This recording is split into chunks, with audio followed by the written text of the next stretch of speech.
You are currently the only person in this conference.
Good evening, everyone.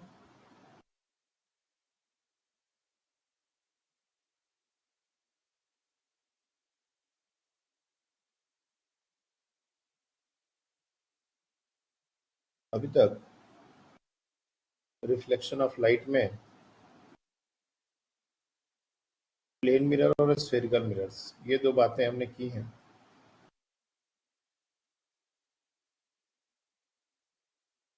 पिछले discussion के बाद कुछ बच्चों का बात था कि अपना जो क्लासेस है वो थोड़ा फास्ट चल रहा है, इसीलिए उसको थोड़ा स्लो करना है।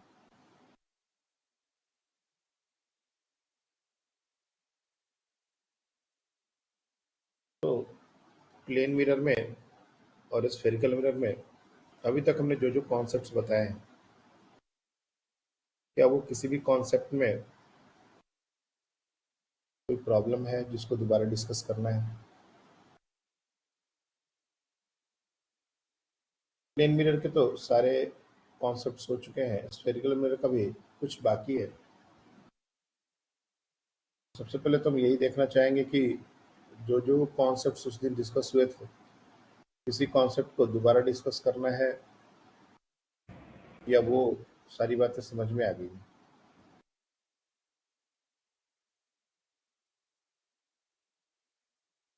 प्लेन मिरर और स्फेरिकल मिरर्स में अभी तक का जो भी डिस्कशन है वो किसी डिस्कशन को रिपीट करना है या सर फिर? हाँ बोलो। सर लॉन्जिट्यूडनल मैग्निफिकेशन के बारे में। हाँ, लॉन्गिट्यूडनल मैग्निफिकेशन पर एक क्वेश्चन ही हम लोग अभी कर लेंगे। लॉन्गिट्यूडनल मैग्निफिकेशन पर एक क्वेश्चन करेंगे तो ये बात और अच्छे से समझ आ जाएगी।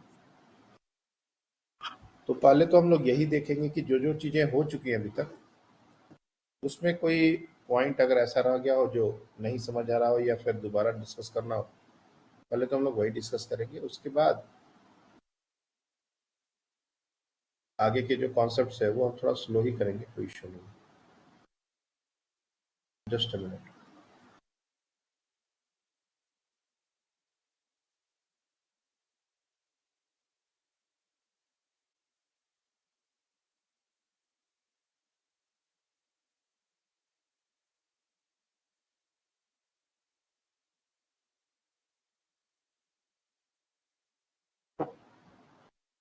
तो कुछ प्रॉब्लम्स का जो नंबर है वो अपन बढ़ा लेते हैं, और क्योंकि हम डायरेक्टली प्लेन मिरर और स्फेरिकल मिरर्स के बहुत सारे क्वेश्चंस नहीं लिए, मे भी ये वजह हो सकती है बच्चों को थोड़ा फास्ट लग रहा हो। मोस्टली जो क्वेश्चंस हुए हैं, मतलब जो थ्योरी थ्योरी करा करा के हमने आगे बढ़े, इसके कारण भी थोड़ा जल्दी जल्दी हो रहा है ऐसा लग रहा हो। एक क्वेश्चन देखो लॉन्गिट्यूडनल मैग्निफिकेशन का। Just a minute. हाँ,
ये क्वेश्चन देखिए,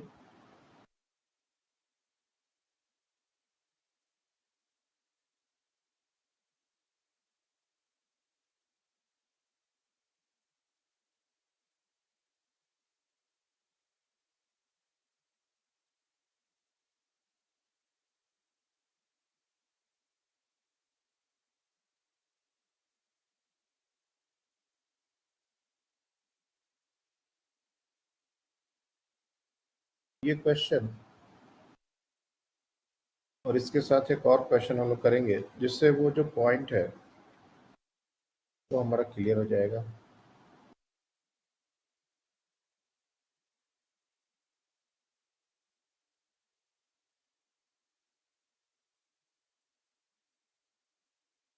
पहले ये ट्राई करो।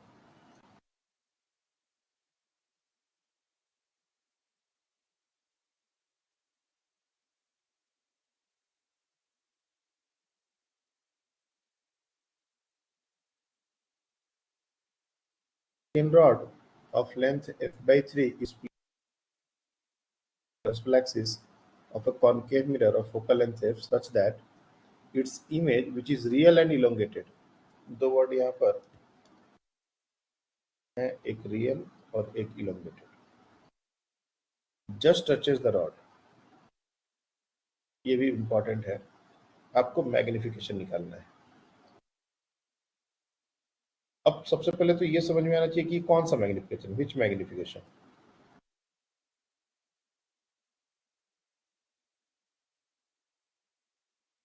क्या ये हमारा नॉर्मल मैग्निफिकेशन है क्या?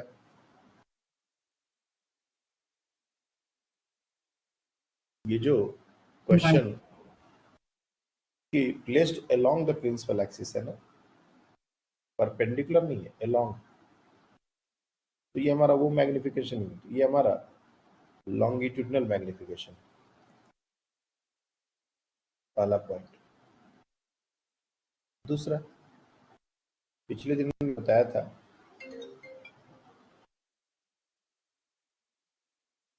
एक मिनट बच्चे, ये अभी कौन कर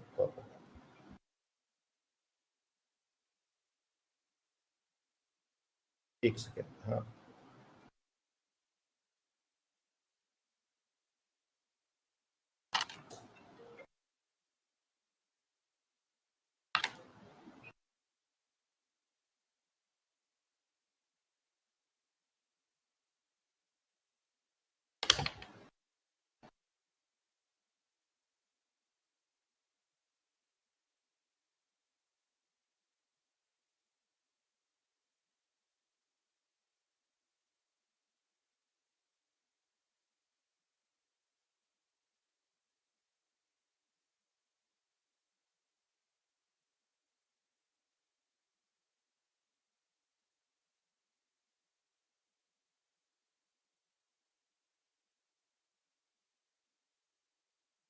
देख पा रहे हैं सब लोग?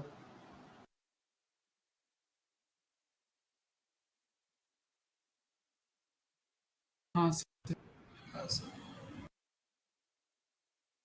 तो बहुत सारी बातें इस क्वेश्चन में जो समझने की हैं। पिछले दिन आपको बताया था लॉन्गिट्यूडनल मैग्निफिकेशन, उसके दो फॉर्मूले बताए थे। अगर तुम देखोगे, जब हमने लॉन्गिट्यूडनल मैग्निफिकेशन की बात किया था तो दो तरीके की बात की थी, 1 और 2।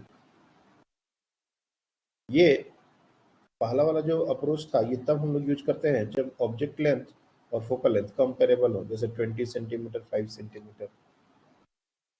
तब हमको क्या करना पड़ेगा, हमको डेल्टा भी अपॉन डेल्टा यू ये निकालना पड़ेगा, ये निकालना पड़ेगा। और अगर जैसे 20 मीटर ये साइज हो चुका है, तब हमको D U by D V, sorry D V by D U निकालना, डिफरेंशिएशन से आता है माइनस वी बाई यू का होल स्क्वायर, और ये माइनस एम स्क्वायर भी लिख सकते हैं। तो ये अगर हम ध्यान में रखें और अभी का जो सिनेरियो है, इस क्वेश्चन को पढ़ें, तो क्या लगता है ये हमारा कौन सा केस है? फोकल लेंथ एफ है और ऑब्जेक्ट लेंथ f/3 है, तो इसमें हमको कौन सा फॉर्मूला यूज करना चाहिए? ऑब्वियस सी बात है, यहाँ पर हमारा मैग्निफिकेशन का माइनस और डेल्टा भी by delta U, simply minus का तो हम साइन आपको बता देंगे क्या मतलब है, डेल्टा भी अपन डेल्टा यू, ये फॉर्मूला यूज करना पड़ेगा। यानी दोनों एंड के कॉरेस्पॉन्डिंग भी के वैल्यूज निकालने पड़ेंगे और ऑब्जेक्ट लेंथ तो हमको दिया ही हुआ है, thin rod of length f/3, delta U तो हमको दिया ही हुआ है f/3। हाँ बताइए। 5/3। अच्छा, इस क्वेश्चन का आंसर, हाँ इस क्वेश्चन का आंसर, एक मिनट, नहीं मैग्निफिकेशन हमारा 3/2 है, 5/3 नहीं, 3/2। और किसी ने निकाला? और श्रद्धा बताइए क्या है आपका आंसर? 3/2। Yes sir. बढ़िया। देखो हाँ अभी सर, 3 हम लोग आंसर्स पर अभी एकदम से डायरेक्टली जंप नहीं करेंगे, क्योंकि इसमें बहुत सारी बातें हैं समझने की, एक एक पॉइंट, एक एक वर्ड इंपॉर्टेंट है, और इसलिए इस क्वेश्चन को हम लोग को जानना बहुत जरूरी है। सबसे पहले तो अलोंग द प्रिंसिपल एक्सिस है तो मैग्निफिकेशन लॉन्गिट्यूडनल होगा। दूसरा, लेंथ जो है वो कंपेरेबल है तो डेल्टा भी बाई डेल्टा यू होगा। तीसरी बात, इसका ओरिएंटेशन अपने को नहीं दिया गया कि कहाँ प्लेस किया गया है। सपोज अपन इसको ऐसे रखते हैं, ये हमारा कॉनकेव मिरर है, तो हमारा ऑब्जेक्ट कैसे प्लेस्ड है ये नहीं दिया गया डायरेक्टली। f/3 लेंथ है लेकिन कहाँ प्लेस किया गया है, such that its image which is real touches the rod. Real image rod को टच करे, ये कैसे पॉसिबल है? ये एक ही सिचुएशन में पॉसिबल हो सकता है कि उसका रॉड का एक एंड सेंटर ऑफ कर्वेचर पर, क्योंकि हमको पता है कि कोई भी पॉइंट अगर सेंटर ऑफ कर्वेचर पर होता है तो उसका इमेज सेंटर ऑफ कर्वेचर पर ही बनता है, और यही एक तरीका है जिससे हम इमेज को ऑब्जेक्ट से टच कर सकते हैं। यहाँ पर स्टेटमेंट वही है, thin rod of f/3 is placed along the optical axis of a concave mirror focal length such that its image which is real and elongated। अभी तो elongated वर्ड का हमने यूज देखा ही नहीं, अभी इस पर भी बात आएगा कि क्यों ये वर्ड यूज किया गया है। Real just touches the rod, तो ये जस्ट टचेज द रॉड का मतलब ये हुआ कि रॉड को, हम लोग का एक इंड रॉड का इस सेंटर ऑफ कर्वेचर पर तो होना ही पड़ेगा। Now there are two possibilities, rod को ऐसे रख दे, ये हमारा सेंटर ऑफ कर्वेचर है, रॉड को ऐसे रख दिया जाए f/3, या फिर रॉड को ऐसे रख दिया जाए f/3। इन दोनों सिचुएशंस में जो पॉइंट सेंटर ऑफ कर्वेचर पर है उसका इमेज तो सेंटर ऑफ कर्वेचर पर ही बनेगा। तो ये जो बात कर रहा है कि टचेस द रॉड वाली बात, वो सही हो जाएगी। लेकिन हम दो में से इलिमिनेट कैसे करेंगे? ये दो ऑप्शन में से कौन सा ऑप्शन इस क्वेश्चन के लिए है, क्योंकि दोनों पॉसिबल है और दोनों के लिए मैग्निफिकेशन अलग अलग आएगा। इसमें से कैसे डिफरेंशिएट करें? हाँ बताइए। एनलार्ज्ड इमेज बोला है तो सेंटर ऑफ कर्वेचर के राइट साइड में रखा होगा, तभी इमेज एनलार्ज बन सकता है। तो ये चीज अपने को ध्यान में रखनी पड़ेगी कि हमारा जब ऑब्जेक्ट थोड़ा सा, रे डायग्राम अगर तुम लोग ध्यान में रखोगे, क्योंकि अब रे डायग्राम तो क्लास 12 में बच्चे नहीं बनाते टू बी ऑनेस्ट, ये सब चीजें पहले की हैं, अगर नहीं किए हो तो इसको कर लो। हमारा ऑब्जेक्ट सेंटर ऑफ कर्वेचर से फोकस पर जब जाता है तो ये डिस्टेंस देखो कितना सा कम है, उस समय इमेज कहाँ से कहाँ चला जाता है, इन्फिनिटी पर। सेंटर ऑफ कर्वेचर पर ऑब्जेक्ट है तो इमेज भी यहीं पर है, लेकिन जब सेंटर ऑफ कर्वेचर से ऑब्जेक्ट फोकस पर चला जाए तो इमेज यहाँ से इन्फिनिटी पर चला जाता है। यानी कि हर एक छोटे से डिस्टेंस के लिए इमेज बहुत ज्यादा दूर भागता है। और जस्ट उसका उल्टा करेंगे, अगर object already centre of curvature पर है और इन्फिनिटी की तरफ जा रहा है तो उसका इमेज सेंटर ऑफ कर्वेचर से फोकस तक ही जाएगा। यानी कि अगर हम रॉड को ऐसे रखेंगे तो ये हमारा इलोंगेटेड नहीं, डिमिनिश्ड इमेज बनेगा। तो पहला ऑप्शन है इसमें डिमिनिश्ड इमेज बनने की पॉसिबिलिटी है, और जो दूसरा ऑप्शन है इसमें इनलार्ज्ड इमेज बनने की पॉसिबिलिटी है। यानी कि अब हमारा पूरा पिक्चर क्लियर हो जाना चाहिए कि हमारा जो रॉड है वो कैसे रखा हुआ है। ये हमारा फोकल और ये हमारा centre of curvature, object is place something like this, और ये लेंथ है f/3। अब एक एंड का तो इमेज यहीं पर बन जाएगा, तुमको ये बात भी समझनी पड़ेगी कि ये ए और बी है, तो बी का इमेज तो यहीं पर बन जाएगा, ए का इमेज इधर बनेगा। तुमने जैसे बताया था माइनस क्यों आता है, ये बात भी जस्टिफाई हो जाएगी कि जो बी डैश और ए डैश ये हमारा इमेज उल्टा बन रहा है, ए नजदीक है उसका इमेज दूर, बी दूर है उसका इमेज नजदीक, उल्टा। That's why minus sign comes. और उसके अलावा हमको सिर्फ एक ही ऑब्जेक्ट पॉइंट के लिए इमेज डिस्टेंस निकालने का जरूरत है, क्योंकि दूसरा तो ऑलरेडी वहीं पर बन चुका है, और इसको अगर निकाल लेंगे तो इमेज लेंथ हम इजीली निकाल सकते हैं। ये डिस्टेंस कितना होगा ऑब्जेक्ट डिस्टेंस, ये तो ये हो जाएगा 2f माइनस f/3, ये हो जाएगा 5f/3, क्योंकि सेंटर ऑफ कर्वेचर से पोल का जो डिस्टेंस होता है वो 2f होता है, उसमें से f/3 जो लेंथ ऑफ द रॉड है उसको माइनस कर दिया तो ये आ जाएगा 5f/3। उसके कॉरेस्पॉन्डिंग v क्या होगा वो निकालना है। v is equal to uf divide by u minus f, ये हमने फॉर्मूला रटा हुआ है, और यहाँ पर हम लोग f को एक वैल्यू की तरह देखेंगे। f is like x, f is not focal length with sign, sign का उसमें कोई रोल नहीं है, ठीक है ना। 5f/3 is just the value, हमने उसमें साइन कुछ भी अभी कंसिडर नहीं किया है। जब इस फॉर्मूला में हम डालेंगे तो हमको साइन के साथ ये फॉर्मूला पुट करना होगा, तो देखो मैं साइन के साथ डालता हूँ। ऑब्जेक्ट डिस्टेंस हो गया हमारा -5f/3, कॉनकेव मिरर है तो इसका फोकल लेंथ -f निगेटिव होता है, और ये object distance -5f/3 minus -f that is plus, ये हो जाएगा v का वैल्यू। इसको जब सॉल्व करेंगे -5f/3, ये माइनस माइनस प्लस होके 5f² डिवाइड बाई, ये जब करेंगे तो ये आ जाएगा -2f/3। तुम देखोगे ये v जो है -5f/2,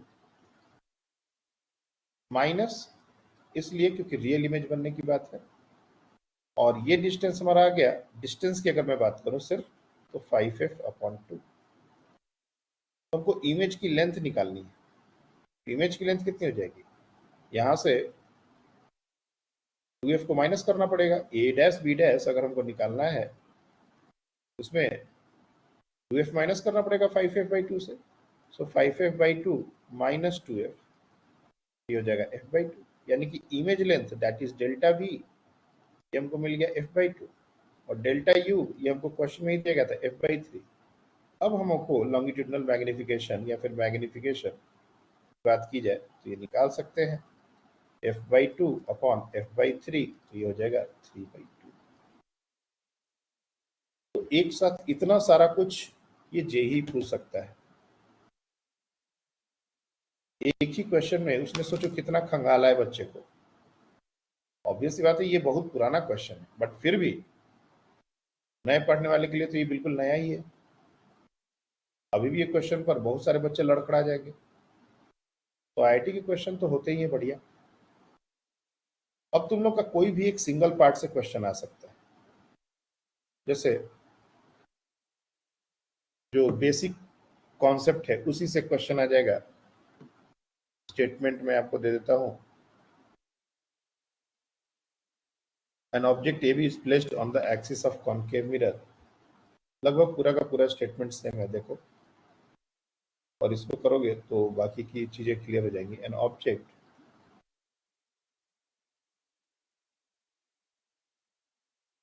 AB is placed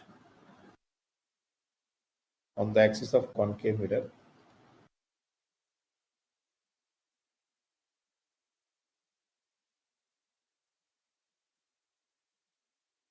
of focal length 10 centimeter.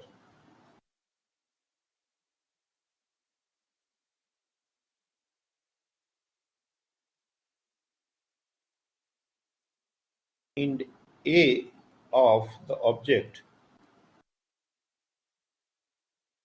is at 30 centimeter from mirror. Find length of the image. Find length of the image. If AB is equals to 5 centimeter, AB is equals to 1 millimeter. अब ये direct question है, longitudinal magnification के ऊपर ये direct question है। Object A be placed कर दिया गया है और एंड ए जो है वो नियरेस्ट इंड है, इसको द नियरेस्ट इंड ए ऐसा लिखो और नियर इंड ए, ताकि पता चले कि हमारा जो प्लेसमेंट है, एक्चुअली वो डायग्राम बना के ये चीज को दिया गया है। मैं डायग्राम यहाँ पर बना देता हूँ। ये हमारा ऑब्जेक्ट ऐसा, ये ए है, ये डिस्टेंस कुछ 30 सेंटीमीटर दिया हुआ है और इसका फोकल लेंथ भी दिया गया है 10 सेंटीमीटर। अब ये जो ए बी है, एक बार इसका वैल्यू दिया गया 5। ऑब्वियस सी बात है कि ये हमारा साइज कंपेरेबल है, इसलिए हमको डेल्टा भी बाई डेल्टा यू लगाना पड़ेगा। अगर हमको इमेज लेंथ भी निकालनी है तो ये फॉर्मूला लगाना पड़ेगा, दोनों एंड के करस्पॉन्डिंग अलग अलग V1 V2 निकाल के माइनस करना पड़ेगा। लेकिन अगर इसको करना हो तो इसमें हम नहीं लगा सकते, दोनों एंड का इमेज लेंथ निकाल के और फिर माइनस करेंगे। 1 मिलीमीटर है, बहुत छोटा है compare to the focal length, तो इसमें अपने को वही करना पड़ेगा, मैग्निफिकेशन निकाल के स्क्वायर विद माइनस है, ये हमारा हो जाएगा dv बाई du का वैल्यू, और du को मल्टीप्लाई कर देंगे तो इमेज लेंथ आ जाएगी। चलो ट्राई करो, पहले करो उसके बाद से।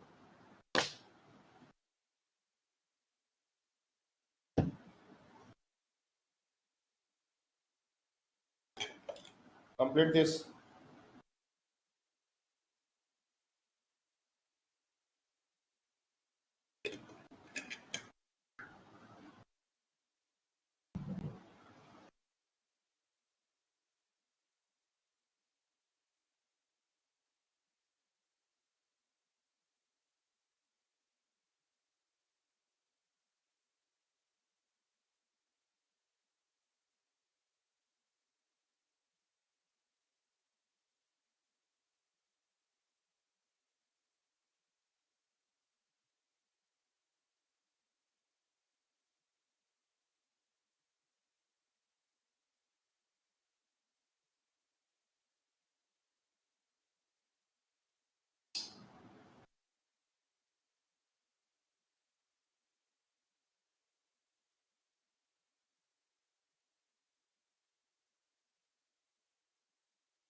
माधव आकाश आता है या नहीं?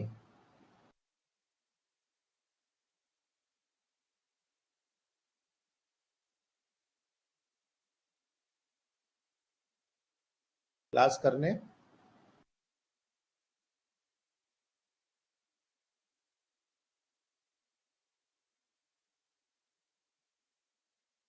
आप लोग ने तो देखा होगा, सब लोग तो आकाश ही जाते हो। माधव, आकाश में क्लास करने आ रहे हैं या नहीं? आता, मतलब रोज का पता नहीं पर आता। और ये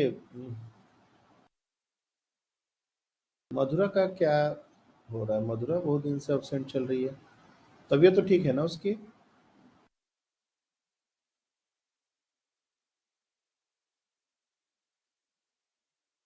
हाँ बताइए, क्या हुआ आंसर? 1/5 इसके से 1/5 सेंटीमीटर? मैग्निफिकेशन निकालना था ना। नहीं नहीं नहीं, लेंथ निकालनी है अपने को।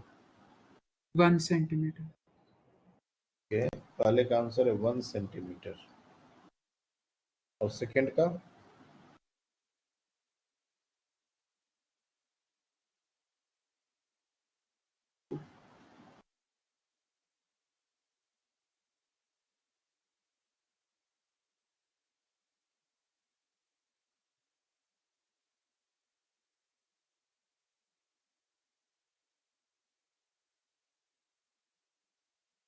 अब देखिए, ओके बताइए, और कोई आंसर देना चाहते हैं? आप रज बताओ। सेकंड का 1/25 mm। 1/25 मिलीमीटर, है ना? ठीक है, तो जैसा मैंने कहा था, ये डिस्टेंस हमको 30 दिया हुआ है, तो इससे कॉरेस्पॉन्डिंग सबसे पहले V1 वो तो निकाल ही लो। तो V1 क्या हो जाएगा, UF divide by U minus F।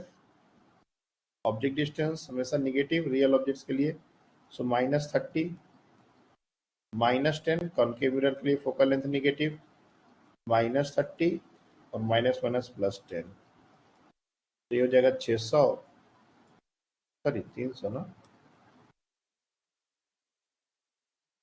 300 upon -20, ये हो जाएगा -15। माइनस मतलब रियल इमेज बनना चाहिए और बनना भी, रियल इमेज बन रहा है और बनना भी चाहिए, क्योंकि 20 सेंटीमीटर बियॉन्ड सी का ये पूरा का पूरा सिस्टम दिया हुआ है। तो ये हमारा V1 हो गया। अब V2, क्योंकि ऑब्जेक्ट जो है अगर 5 सेंटीमीटर है, तो जो दूसरा एंड है फर्स्ट वाले क्वेश्चन के लिए तो 35 हो जाएगा, उसके लिए V2 निकालना पड़ेगा। सेम कैलकुलेशन, -35 -10 अपॉन -35 +10, ये हो जाएगा 350 डिवाइड बाई -25। तो अगर हम देखें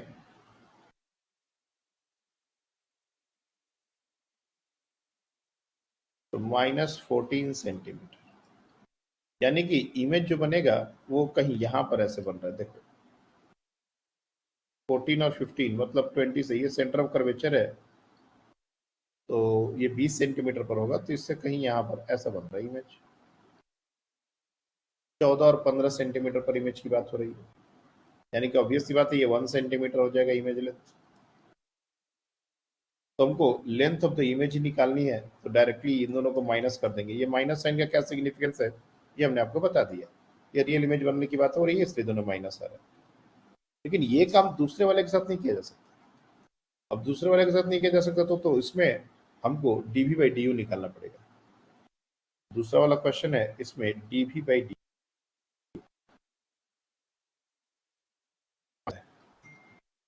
अब वहां से dv is equal to -m² du हमको पता है 1 मिलीमीटर, बस इसको m² से मल्टीप्लाई करने की बात है। तो m क्या लेंगे, तो ये हमारा नॉर्मल मैग्निफिकेशन वाला m है। m कहीं भी अगर डायरेक्ट लिखा हुआ है मतलब नॉर्मल बाय -v/u वाला, तो v हमने ऑलरेडी निकाला हुआ है, u इसके लिए पता है, वी नो 15 सेंटीमीटर पर जो हमने निकाला था, ऑब्वियस बात है हम 30 के कॉरेस्पॉन्डिंग ही निकालेंगे। तो ये हमारा v है और u है इसका 30, तो 15 अपॉन 30 इधर माइनस साइन, -v/u में दोनों में माइनस माइनस आएगा। साइन में हमेशा साइन के साथ ही वैल्यू पुट करना है, तो ये हो जाएगा -1/2। तो इसको मल्टीप्लाई कर दो, -1/2 का स्क्वायर du -1/4 इंटू du हमारा है 1 मिलीमीटर, 10⁻³ मीटर, ऐसा भी लिख सकते हैं। माइनस, ये सिर्फ अपोजिट नेचर के कारण आ रहा है, अगर साइज की बात हो तो 1/4 मिलीमीटर। एक मिनट, तूने 1/25 कैसे निकाला, गड़बड़ है। और इसको हम सर चाहें, हाँ हाँ सर उसमें -v/u के लिए v की कौन सी वैल्यू लेनी है, कैसे सोचेंगे? क्या, डेल्टा भी लेना चाहिए ना, -Δv/Δu। किसमें? मैग्निफिकेशन मैग्निफिकेशन जब निकालने के निकालते लिए। मैग्निफिकेशन निकालने में क्या बोल रहे हो, क्या नहीं लेने के लिए? डेल्टा भी भाई, -Δv/Δu।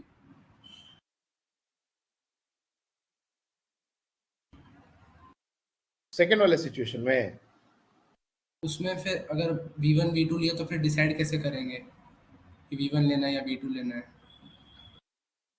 जब भी ऑब्जेक्ट प्रिंसिपल एक्सिस पर along द प्रिंसिपल एक्सिस रहेगा तब हर बार मैग्निफिकेशन निगेटिव ही आएगा, चाहे कहीं भी रहे। देखो, ये लेंथ मेजर करना और ये लेंथ मेजर करना, ये दोनों अपोजिट सेंस से मेजर हो रहे हैं। और हमारा ये बात कि ऑब्जेक्ट का जो इमेज होता है हमेशा उल्टा बनता है, ये तुम लोग इग्नोर कर रहे हो इस बात को। माइनस क्यों आ रहा है ये समझने की जरूरत है ना। ए बी हमारा ऑब्जेक्ट ऐसा है तो इमेज हमारा ए बी ऐसे बन रहा है। along द प्रिंसिपल एक्सिस अगर ऑब्जेक्ट की लेंथ निकालनी हो तब तो इसमें पोल का कोई रोल नहीं है, तो ये उल्टा बनता है। इसलिए मैग्निफिकेशन हमेशा एक माइनस के साथ ही आता है। अब वो माइनस को इग्नोर करना वो हमारा काम है कि क्वेश्चन में दिया गया है या नहीं दिया गया है। मैग्निफिकेशन तो निगेटिव ही होएगा, इसमें तो कोई डाउट नहीं है। हाँ बोलो। सर मैग्निफिकेशन निकालने के लिए आपने जो -v/u का फॉर्मूला यूज किया वो हाँ, क्यों यूज करोगे? -Δv/Δu यूज करना चाहिए ना, ये वरना जो जो M, ऑब्जेक्ट। एक मिनट, ये जो m है इसका फॉर्मूला क्या आया था? ये जब डिफरेंशिएट करके हम लोग निकालते हैं तो -v²/u² ही आता है ना यार। अरे राम, यहाँ पर कंफ्यूज हो।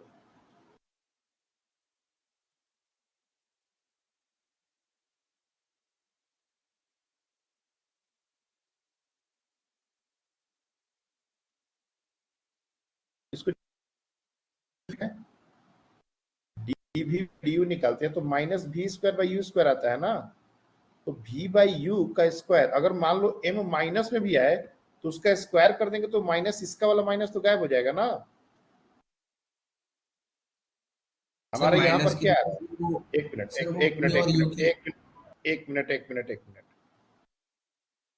ये माइनस v²/u² आ रहा है। अगर हमने इसको v/u का स्क्वायर कर दिया तो भी इसको ऐसे लिख सकते हैं, और इसको -v/u का स्क्वायर कर देते तो भी ऐसे ही लिखते। स्क्वायर करने से तो ये माइनस हो या ना हो इससे फर्क नहीं पड़ता ना, इसलिए इसको m² भी लिखा जा सकता है। और ये माइनस तो अपोजिट साइन होने के कारण dv और du का नेचर अपोजिट है तो ये माइनस तो रहेगा। ये माइनस क्यों जाने के, मतलब ये माइनस का क्या रोल है? मतलब ये माइनस के साथ क्यों कंफ्यूज हो रहे हो? सर वो साइन का समझ गया, बस v और u क्या डाला? ऑब्जेक्ट तो इलोंगेटेड है ना, तो उसमें v क्या नहीं डालेंगे? नहीं, इलोंगेटेड है तो 1 मिलीमीटर है ना, तो हमने जो नियरेस्ट इंड है उसके कोरस्पॉन्डिंग हमने, अरे राम, हम लोग कनेक्ट नहीं किए पूरा बात, और इसीलिए इतना तकलीफ हो रहा है। ये हमने 15 किसके लिए निकाला है? 15 30 के कोरस्पॉन्डिंग निकाला ना। अब जो दूसरा इंड है वो 30.1 मिलीमीटर पर है, 30.01 मिलीमीटर पर है, तो उसके कोरस्पॉन्डिंग भी ऐसे निकाल सकते हैं हम। यही कैलकुलेशन को तो अवॉइड करना है। तो एक जो ऑब्जेक्ट डिस्टेंस है उसी के कोरस्पॉन्डिंग हम लोग, अब मान लो वो बी इंड होता या यू ए इंड होता, जो राउंड फिगर हमारा वैल्यू है उसी के कोरस्पॉन्डिंग हम भी निकालेंगे। हम दूसरे वाले में कैलकुलेशन क्यों करेंगे? और जब हम वही इंड का निकालने लगेंगे तो फिर इस दोनों इंड का निकाल के और सीधे सीधे ΔV/ΔU निकाल दो। अप्रोक्सीमेशन तो तभी लिया गया ना कि वो छोटा साइज है और उससे कोई ज्यादा फर्क नहीं पड़ने वाला। dV/du में और ΔV/ΔU में फर्क क्यों आ रहा है? साइज के कारण। अप्रोक्सीमेटेड वैल्यू है ये, वो एक्चुअल रिजल्ट है। ये एक्चुअली वैसा हो रहा है लेकिन हम इसको अप्रोक्सीमेट कर सकते हैं। अब इस पॉइंट में तुमको कंफ्यूजन हो रहा है कि सर 30 के कोरस्पॉन्डिंग क्यों लिया गया, भी 30.01 के कोरस्पॉन्डिंग क्यों नहीं लिया गया? अरे ये राउंड फिगर जो डेटा होगा उसी को लेंगे ना हम। दूसरा इंड का भी कैलकुलेशन करोगे तो हम लोग का ऐसे ही कैलकुलेशन बड़ा हो जाएगा, तो फिर जरूरत नहीं है। अगर वो कैलकुलेशन हम कर लिए तब तो डायरेक्ट माइनस करके ही लिख देंगे। हमको एक बात बताओ, 1 + 001 का स्क्वायर है। अब तुम कह रहे हो कि सर हम इस पूरे का स्क्वायर निकालना चाहते हैं, तब तो बाइनोमियल यूज करने की जरूरत क्या है? कर दो। 1 + 0.001 स्क्वायर करते हैं तब हम लोग इसको कहते हैं ना कि ये 1 + x⁴ है तो 1 + 2 टाइम्स 0.001 लिख दिए। अगर तुम यही कैलकुलेशन करने में इंटरेस्टेड थे तो फिर ये करने का जरूरत ही नहीं है, तब तो फिर लिखो ना स्क्वायर करके आराम से। हम अपना कैलकुलेशन अवॉइड करना चाहते हैं और अप्रोक्सीमेटली दोनों रिजल्ट सेम ही आ जाएगा, बोल के ये काम किया गया। आई बात समझ में? हाँ सर। 30 वाला जो डेटा दिया गया है वो 30 के बाद अगर दूसरा तुम दूसरे एंड का डेटा ले रहे हो तो मतलब तुम 30.01 ले गए, तो तुम कैलकुलेशन को डिफिकल्ट बना रहे हो, और इसीलिए अप्रोक्सीमेटेड डेटा हमने किया है। तो मान लो अगर हम ए एंड का डिस्टेंस ना देके बी एंड का डिस्टेंस 30 दे देते और ये डिस्टेंस तब भी 1 मिलीमीटर होता, तब भी हम 30 का ही निकालते। ऐसा नहीं कि उसके बाद 29.99 का निकालना होता, तब भी 30 का ही निकालते। जो हमारा एक डेटा फिगर दिया हुआ है हमको उसी का निकालना है, उससे 0.01 आगे पीछे में ज्यादा फर्क नहीं आएगा।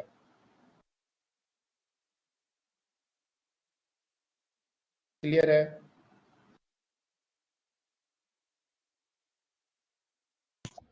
हाँ सर। अभी भी कंफ्यूजन है तो देखो, ये माइनस के साथ कोई कंफ्यूजन का जरूरत नहीं है। ये माइनस क्यों आता है? ये ऑब्जेक्ट और इमेज उल्टे होते हैं बोल के ये आता है, और कभी भी ये माइनस हमारे फाइनल आंसर में नहीं दिखेगा, क्योंकि मोस्ट ऑफ द टाइम हमारा इमेज लेंथ बात किया जाता है। जैसे ऑब्जेक्ट डिस्टेंस हमसे पूछा गया और हम कहते हैं कि ऑब्जेक्ट डिस्टेंस हमेशा निगेटिव होता है, तो जब हम कैलकुलेशन करके आंसर निकालते हैं तो उसमें माइनस के साथ आता है। तो ऐसा थोड़ी ना है कि हम ऑब्जेक्ट डिस्टेंस को निगेटिव में डालेंगे। ये कन्वेंशन हमने प्रॉब्लम सॉल्विंग के दौरान यूज किया हुआ है। अब हमसे डायरेक्टली पूछ रहा है कि ऑब्जेक्ट डिस्टेंस क्या है, तो माइनस में आंसर करना सही नहीं है। हो सकता है किसी ने कोऑर्डिनेट एक्सिस वाला कॉन्सेप्ट यूज किया हो और उस साइन कन्वेंशन से ऑब्जेक्ट डिस्टेंस को पॉजिटिव ले रहा हो। एक बात समझो, मान लो ये हमारा ऐसा मान लो ये हमारा कनकेव मिरर है। कोऑर्डिनेट वाला भी तरीका बहुत लोग अप्लाई करते हैं, कहीं कहीं कॉन्फ्लिक्ट है लेकिन हो सकता है, ऐसा नहीं कि नहीं हो सकता। अब इस डिस्टेंस को हम पॉजिटिव लेते हैं। अब मान लो ऑब्जेक्ट यहाँ पर पड़ा हुआ है, इस साइन कन्वेंशन के अनुसार ऑब्जेक्ट रियल है, फिर भी ऑब्जेक्ट डिस्टेंस पॉजिटिव हो जाएगा। जबकि in the direction of incident है, अगर डिस्टेंस मेजर किया जाए तो उसको पॉजिटिव लेना है, तो ये डिस्टेंस नेगेटिव हो जाएगा। तो प्लस और माइनस का जैसे ही बात आएगा तो या तो उसमें क्वेश्चन में ये क्लियरली लिखना पड़ेगा कि taking this as our sign convention, नहीं तो फिर ऑब्जेक्ट डिस्टेंस पूछे तो माइनस का कोई मतलब नहीं है, वो माइनस इग्नोर किया जा सकता है। हमारे कैलकुलेशन में उसका जरूरत है। उस माइनस को अगर बिना काउंट किए हम कैलकुलेशन करेंगे तो हमारा कैलकुलेशन गलत होगा, आंसर गलत है। फाइनल आंसर है माइनस का क्या मतलब है वो तो हमको जस्टिफाई करना पड़ेगा। इसलिए ऑप्टिक्स में हमने पहले 2 दिन जो मतलब पहले दिन भी जो स्फेरिकल मिरर का ये क्लास लिया था, इसमें मैक्सिमम टाइम हमने साइन का ही बात किया था कि साइन से अपने को क्या सिग्निफाई होता है। हमने कभी भी माइनस को कि माइनस आ गया आंसर माइनस लिख दो, ये सबका सिग्निफिकेंस लिखा हुआ है, इसका मतलब क्या है।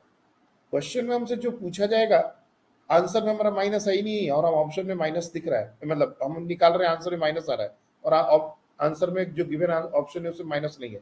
इसका मतलब ये नहीं कि हमारा रॉन्ग है या उसका रॉन्ग है, उसमें माइनस को इग्नोर करने बोला है। फाइनल आंसर में माइनस इग्नोर कर सकते हैं बट कैलकुलेशन में नहीं। फॉर्मूला जब यूज करेंगे तो माइनस तो डालेंगे।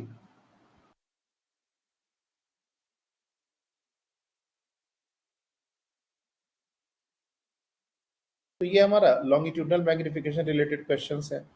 अब नॉर्मल मैग्निफिकेशन रिलेटेड भी कुछ क्वेश्चंस होते हैं जो हम लोग देख सकते हैं। ये हमारा एक कॉनकेव मिरर है, इसका एक प्रिंसिपल एक्सिस है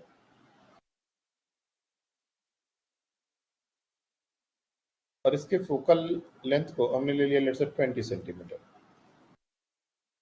और एक ऑब्जेक्ट है जो यहां से 30 सेंटीमीटर। मिरर को क्या किया गया, यहां से कट किया गया, बीचों बीच से कट कर दिया गया और थोड़ा थोड़ा, बहुत ज्यादा नहीं कर सकते, थोड़ा थोड़ा शिफ्ट कर दिया गया। लाइक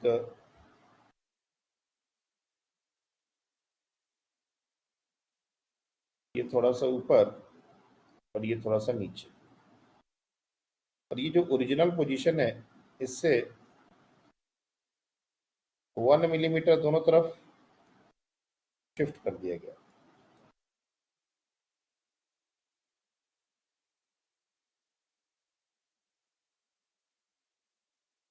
जब भी ये क्वेश्चन आएगा अगर डिस्टेंस छोटा ना हो तब भी हम इसको छोटा ही लेते हैं, मिलीमीटर बहुत छोटा हो जाएगा, सेंटीमीटर ले लो, 1 सेंटीमीटर ले लो। अगर ये क्वेश्चन आ गया तो डिस्टेंस छोटा ही होगा, नहीं भी है तब भी हम मान के चलेंगे कि छोटा है। अब ये हमसे ये क्वेश्चन है कि ये ऑब्जेक्ट और ये मिरर को हमने यही से, हमने पीछे नहीं इसको किया है, यही पर करते तो समझ नहीं आता, इसलिए हमने इसको थोड़ा पीछे करके बना दिया। मतलब अभी भी यहां से ऑब्जेक्ट का डिस्टेंस 30 है। मतलब अब नया डायग्राम अगर हम देखें थोड़ा तो ऐसा हो सकता है, ये पुराना वाला प्रिंसिपल एक्सिस, ये पुराना वाला पोल, ये हमारा ऑब्जेक्ट, और ये डिस्टेंस अभी भी 30 है। This is how the diagram look like now. आधा मिरर को ऊपर, आधा मिरर को नीचे हमने शिफ्ट कर दिया है। ये दोनों बराबर हमने दिया है अभी के लिए, इसको चेंज भी कर सकते हैं कम ज्यादा, 1 सेंटीमीटर 2 सेंटीमीटर ऐसे भी लिख सकते हैं अलग अलग, लेकिन अभी के लिए सिर्फ दोनों 1 सेंटीमीटर करने चाहिए। सबसे पहले तो इस ऑब्जेक्ट का कितना इमेज मिला है, नंबर ऑफ इमेजेस।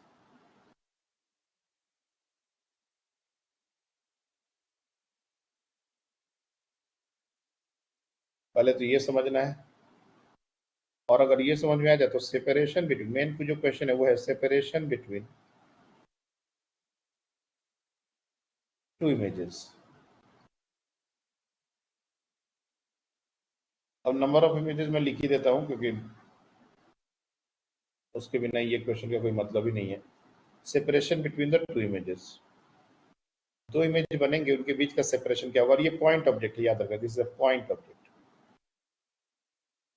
पहले तो यही समझने की जरूरत है कि दो इमेज कैसे बनेंगे, उसके बाद इमेज के बीच का सेपरेशन क्या होगा, ये उसके बाद का पार्ट है।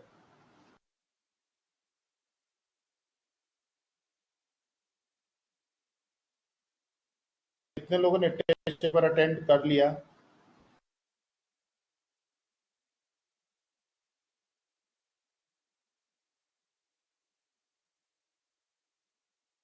सिर्फ 2 लोग, 3 लोग,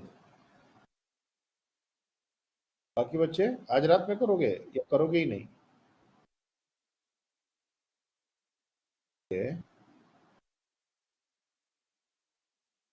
क्योंकि आज रात को आंसर की अपडेट करना है हमको, अपलोड मतलब शेयर करना है, तो आप लोग टेस्ट देने का है या नहीं देने का है, वो क्या है सीन?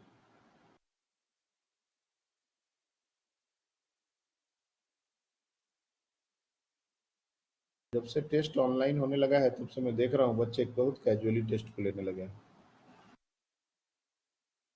कोई बात नहीं, मैं आज 11 बजे 10:30 बजे क्लास के बाद ही शेयर कर देता हूँ आंसर की। जिन लोगों ने दे दिया अच्छी बात है, जिन लोगों ने नहीं दिया है अब देने का कोई क्या पॉइंट है, यू हैव इनफ टाइम। नहीं दिए उसमें तो अब क्यों दोगे, अब ऑप्टिक्स पर टेस्ट होगा तो देना।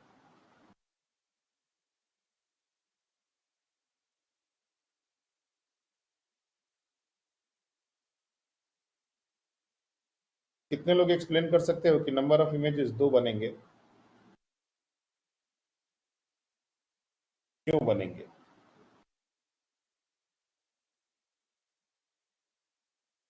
ये सारे कॉन्सेप्ट लेंसेस में कैरी फॉरवर्ड होंगे, इसलिए ये सब चीजें हमको जरूरी है समझना।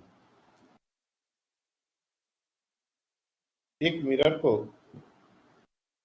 ये हमारा कंप्लीट मिरर है, कॉनकेव या कॉन्वेक्स उससे फर्क नहीं पड़ता, और मान लो हमने इतना पोर्शन नीचे का कवर कर दिया और ऑब्जेक्ट हमारा यहाँ पर है, ये नीचे का पोर्शन कवर कर दिया गया है। आपसे पूछा गया कि क्या इसके इमेज के पोजीशन में कोई चेंजेस होगा, जैसे पहले इमेज बन रहा था, रियल इमेज बन रहा होगा, लेट्स से कहीं यहाँ पर इमेज बन रहा था, जस्ट एज्यूम दिस, ये हमारा ऑब्जेक्ट है, ये हमारा image, point object point image. अब नीचे के पोर्शन को हमने कवर कर दिया, तो इमेज अलग जगह बनेगा या उसी जगह बनेगा, ये क्वेश्चन है पहला। क्या होगा? उसी जगह बना। ओके, यानी कि अगर ये नीचे वाला पोर्शन को काट के हटा भी दिया जाए तो कोई फर्क नहीं पड़ता, इमेज उसी जगह पर बनेगा। जैसे मैंने कहा कि इमेज बनने के लिए सिर्फ 2 लाइटें चाहिए, और मिरर कितना छोटा है ये मैटर ही नहीं करता, प्लेन मिरर से ये डायरेक्टली इस चीज को हम समझ सकते हैं। ऑब्जेक्ट यहाँ पर है और मिरर यहाँ पर है, तो ऐसा नहीं कि इसका इमेज नहीं बनेगा और अलग जगह बनने लगेगा, अगर ये मिरर ये इतना बड़ा होता तो जो इमेज बनता, और ये मिरर इतना छोटा है तो जो इमेज बन रहा है, इससे कोई फर्क नहीं आएगा। सेम बात यहाँ पर भी कैरी फॉरवर्ड होती है। हम इस मिरर को कहीं से भी कट कर दें, सिर्फ इतना सा ही छोटा सा पोर्शन छोड़ दें, ये बीच का ही पोर्शन सिर्फ छोड़ दें, या नीचे का पोर्शन सिर्फ छोड़ दें, या बीच बीच में कट कट करके हटा हटा दें, और बाकी जहां जहां है वहां वहां छोड़ दें। In all this cases the position of image is not going to change. जहां बन रहा है वही बनेगा। बट यहाँ पर हमने कुछ और भी किया, हमने इसको सिर्फ कट नहीं किया, हमने इसको शिफ्ट कर दिया ऊपर और नीचे। अब एक तरीके से हमारा प्रिंसिपल एक्सिस शिफ्ट हो चुका है, यानी कि अब जो ऑब्जेक्ट का लोकेशन है, तो लोकेशन जो पहले प्रिंसिपल एक्सिस पर हुआ करता था, अब लोकेशन उसके रेस्पेक्ट में चेंज हो चुका है। मिरर के रेस्पेक्ट में उसका लोकेशन चेंज हो चुका है। Now the object is off the principal axis. और ऑफ द प्रिंसिपल एक्सिस कोई भी ऑब्जेक्ट हो तो उसका इमेज कैसे बनता है, ये पिछले दिन बताया हुआ है। पिछले दिन का जो लास्ट डिस्कशन था ये वाला, ये ऑफ द प्रिंसिपल एक्सिस वाला ही डिस्कशन है। कोई object off the principal axis हो तो उसका इमेज कैसे बनाते हैं, तो वो कॉन्सेप्ट हम लोग को यूज करना पड़ेगा। और ये दोनों मिरर शिफ्ट हो रहे हैं, तो ऊपर वाले का प्रिंसिपल एक्सिस ऊपर चला गया, नीचे वाले का प्रिंसिपल एक्सिस नीचे चला गया। दोनों के लिए off the principal axis object हो गया। तो नीचे वाला जो मिरर है वो एक ऐसा मिरर बिहेव करेगा जैसे ये पूरा एक कंप्लीट मिरर हो, ऊपर वाला मिरर एक ऐसा मिरर की तरह बिहेव करेगा जैसे ये कंप्लीट मिरर। और दोनों के लिए अब ये इमेजेस अलग अलग बनेंगे कि हाफ मिरर से इमेज और फुल मिरर से इमेज में कोई फर्क नहीं पड़ता। ये तो अभी कुछ देर पहले ही हमने बताया। तो ये दोनों का लोकेशन ओरिएंटेशन अलग अलग है, तो इमेज का भी ओरिएंटेशन अलग अलग होगा। तो एक मिरर यहाँ रखा गया, एक मिरर यहाँ रखा गया, और ऑब्जेक्ट प्लेन मिरर में वैसे हमारा फोकल लेंथ प्रिंसिपल एक्सिस इसमें ज़्यादा फर्क नहीं आता, इसलिए ये चीज़ प्लेन मिरर में रियलाइज करना थोड़ा मुश्किल है, क्योंकि प्लेन मिरर को ऊपर रखो नीचे रखो इमेज वही पॉइंट पर बनता है। लेकिन यहाँ पर इमेजेस अलग अलग जगह बन जाएंगे, एक ऊपर वाले मिरर से बनेगा और एक नीचे वाले मिरर से बनेगा। तो इसमें इमेज के बीच का सेपरेशन क्या होगा वो बताना है। और हमने यहाँ पर ऑब्जेक्ट को 30 सेंटीमीटर दिया है। जिनका ये क्वेश्चन हो जाए, पहले केस में जो ऑब्जेक्ट डिस्टेंस हो 30 सेंटीमीटर है, सेकंड क्वेश्चन भी ट्राई कर लेंगे, जब ऑब्जेक्ट डिस्टेंस 10 सेंटीमीटर हो तब आंसर क्या होगा। ये दोनों के लिए अगर तुम एक बार में सही आंसर बताते हो तो इससे पता चलेगा कि तुम लोगों ने चीज़ों को सही से समझा है। चलो ट्राई करो।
नहीं हुआ?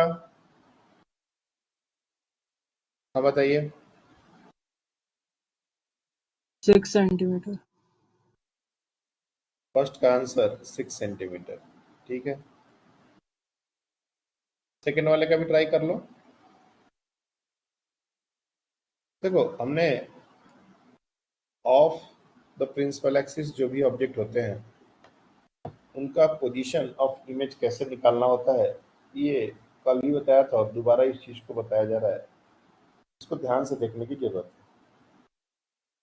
मैं सबसे पहले सिर्फ ऊपर वाले मिरर को एक कंप्लीट मिरर की तरह बना रहा हूँ, वो हाफ हो या पूरा हो उससे फर्क नहीं पड़ता।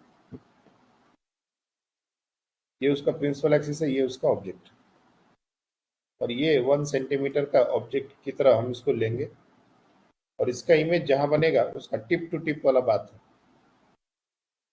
तो ये 30 सेंटीमीटर है, definitely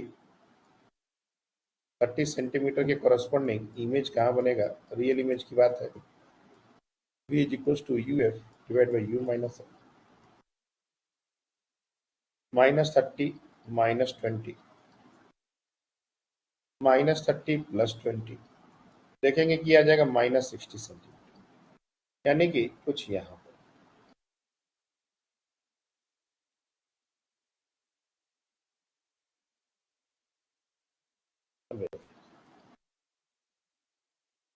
The image is going to form somewhere here,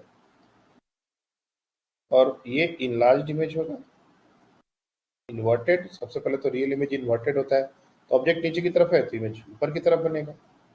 और मैग्निफिकेशन सिर्फ वैल्यू वाइज अगर देखें तो ऑब्जेक्ट डिस्टेंस 30 है और इमेज डिस्टेंस 60 हो गया, तो मैग्निफिकेशन का वैल्यू तो 2 हो ही जाएगा, मॉड। तो बेसिकली अगर ये 1 सेंटीमीटर का है तो ये 2 सेंटीमीटर। तो एक्चुअली जो इमेज बनेगा इस पॉइंट का वो यहाँ बनेगा, दिस इज योर I1। हमको इस हाइट में इंटरेस्टेड है, ये लाइन ऑब्जेक्ट नहीं है, ये पॉइंट बस हमको देखना, क्योंकि मैग्निफिकेशन और that is image length by object length, image height by object height, उसको करके निकाला गया है। सिमिलरली अगर नीचे वाले मिरर के लिए अगर यही काम करेंगे तो उसके लिए भी तो फोकल लेंथ तो चेंज होगा नहीं, कट करने से फोकल लेंथ नहीं चेंज होता। तो फोकल लेंथ नहीं चेंज करेगा तो इमेज भी लेंथ भी चेंज नहीं, मतलब इमेज डिस्टेंस भी चेंज नहीं करेगा, उसका प्रिंसिपल एक्सिस है नीचे, उसके लिए ऑब्जेक्ट ऐसा होगा, उसके लिए इमेज ऐसा बनेगा, उसके लिए भी ये डिस्टेंस 2 सेंटीमीटर हो जाएगा। तो ये टिप, उसके लिए इमेज I2। अब ये I1 और I2 के बीच का सेपरेशन कितना हो जाएगा, 2 सेंटीमीटर ये, 2 सेंटीमीटर ये और 2 सेंटीमीटर ये, तो टोटल हो जाएगा 6 सेंटीमीटर। ये आंसर है फर्स्ट पार्ट का, 6 सेंटीमीटर।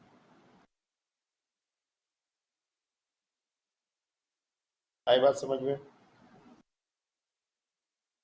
सर वो 1 सेंटीमीटर कैसे आया? 1 इमेज की सेंटीमीटर से, ऑब्जेक्ट की हाइट 1 सेंटीमीटर से ही शिफ्ट किया ना हमने इसको, प्रिंसिपल एक्सिस 1 सेंटीमीटर से ही शिफ्ट हुआ ना ऊपर।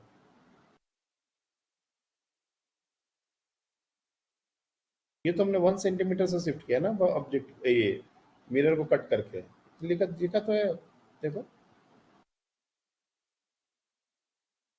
इसको हम अलग अलग लेते वो तो तो अलग अलग प्रिंसिपल लेना पड़ता। एक्सिस तो अब मिरर के बीच में रहती ना, तो फिर वो और ऊपर शिफ्ट होगा। जब हमने मिरर को कट करके ऊपर शिफ्ट कर दिया तो उसका प्रिंसिपल एक्सिस भी तो ऊपर शिफ्ट हो जाएगा। तो वो और ऊपर शिफ्ट होगा ना, मतलब नहीं मिरर नहीं के नहीं बीच से। नहीं नहीं नहीं, हमने वो जो कटिंग की है, एक मिनट, अगर सामने से देखोगे तो ये हमारा कॉनकेव मिरर है, हमने ऐसे कट किया है, तो प्रिंसिपल एक्सिस यहां से पास करता है ना, कि अब जो बचा हुआ पार्ट है उसके सेंटर से। वो जो बचा हुआ पार्ट है ना, दैट इज, वो एक अजीब शेप का होगा, उसको क्या शेप बोले हम, एक कटोरे जैसे चीज को आधा से कट कर दो तो उसका सेंटर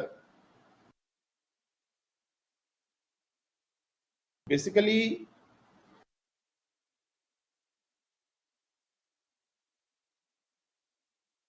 अगर उसका सेंटर से लेके तुम अगर जो बोल रहे हो तो वो फिर टिल्टेड माना जाएगा, मतलब इसके सेंटर से अगर वो चीज सही नहीं है, मिस्टेक कहाँ होगा बता रहे हैं रुको।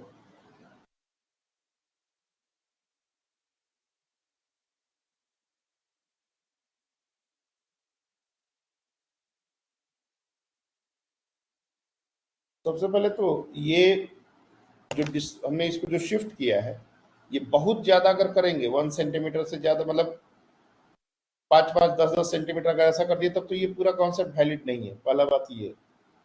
और दूसरा बात जो तुम बोल रहे हो कि अगर उसको शिफ्ट किए तो उसका प्रिंसिपल, हाँ, क्या बोल रहे हो तुम, फिर से बोलो तो। अगर वो मिरर ऊपर चले गया तो प्रिंसिपल एक्सिस उसके बीच में रहनी चाहिए ना।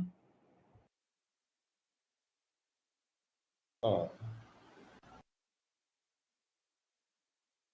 अगर कोई मिरर को हम कट करते हैं ना तो हमारा प्रिंसिपल एक्सिस चेंज नहीं होता, विद सम लिमिटेशंस, ये बात हम बोल सकते हैं, क्योंकि मिरर्स एक्चुअली साइज वाइज काफी छोटे होते हैं।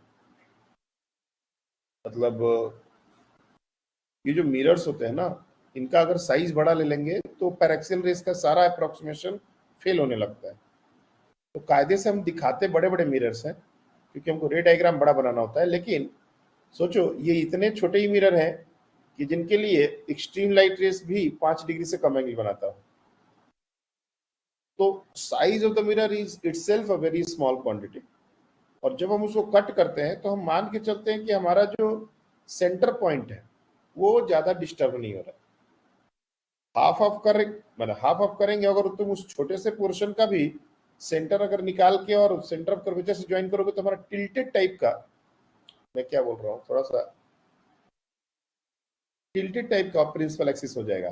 मतलब तुम ऐसा सोचो कि ये अगर हमारा स्फेरिकल मिरर है तो इसका सेंटर ये हो जाएगा ना फिर, और ये हमारा, इसका सेंटर ऑफ कर्वेचर भी थोड़ा ऊपर शिफ्ट हो जाएगा।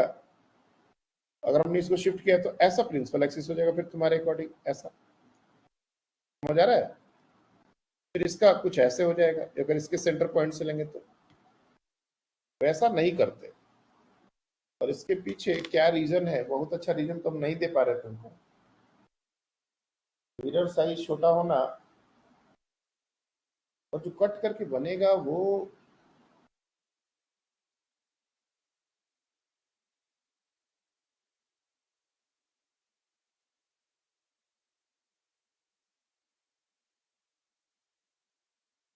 देखो, नॉर्मल तो हम लोग यही बताते हैं और यही तक हमने अभी तक बताया है कि कट करने के अगर ऊपर नीचे शिफ्ट करें तो प्रिंसिपल एक्सिस शिफ्ट होता है, और वही सही बात है। बट जो तुम बोल रहे हो कि उसका सेंटर पॉइंट से ज्वाइन करने वाला लाइन, यहाँ पर थोड़ा सा पोल, एक्चुअली तुम बोल रहे हो एक्चुअली पोल शिफ्ट हो जाएगा, और पोल को हमने डिफाइन किया हुआ है कि centre point of the mirror होता है। तो वो उस तरीके से वो पोल ही जब चेंज हो गया तो प्रिंसिपल एक्सिस लाइन भी चेंज हो जाएगा, ऐसा बात तुम बोल रहे हो। और इसमें कहीं से मेरे को कोई स्टेटमेंट वाइज गलत नहीं दिख रहा। पोल हमारा वही पॉइंट होता है, सेंटर वाला पॉइंट, और कट करने के बाद सेंटर वाला पॉइंट कायदे से चेंज हो जाएगा। यहाँ कुछ ना कुछ अब बढ़िया लॉजिक होना चाहिए, हम अभी नहीं सोच पा रहे, ठीक है। लेकिन वैसे नहीं करते जैसे हम बता रहे हैं ना, क्वेश्चन ऐसे ही करते हैं।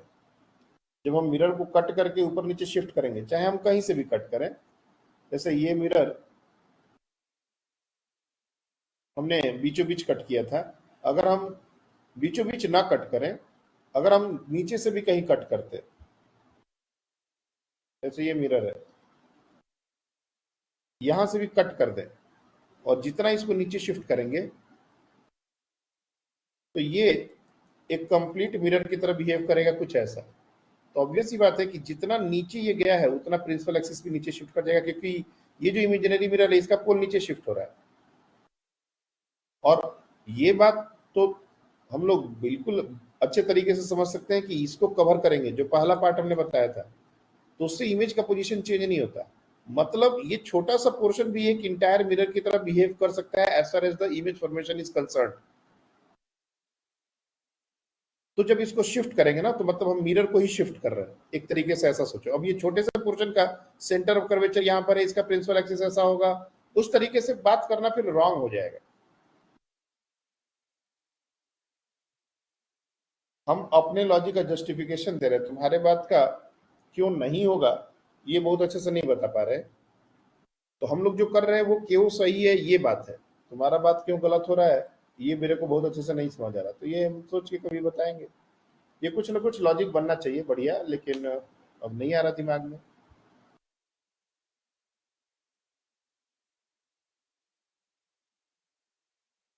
ये पूरा कॉन्सेप्ट समझ आया? क्योंकि अगर ये समझ आ गया हो तो इस पर एक बहुत अच्छा क्वेश्चन है जो भी करना है।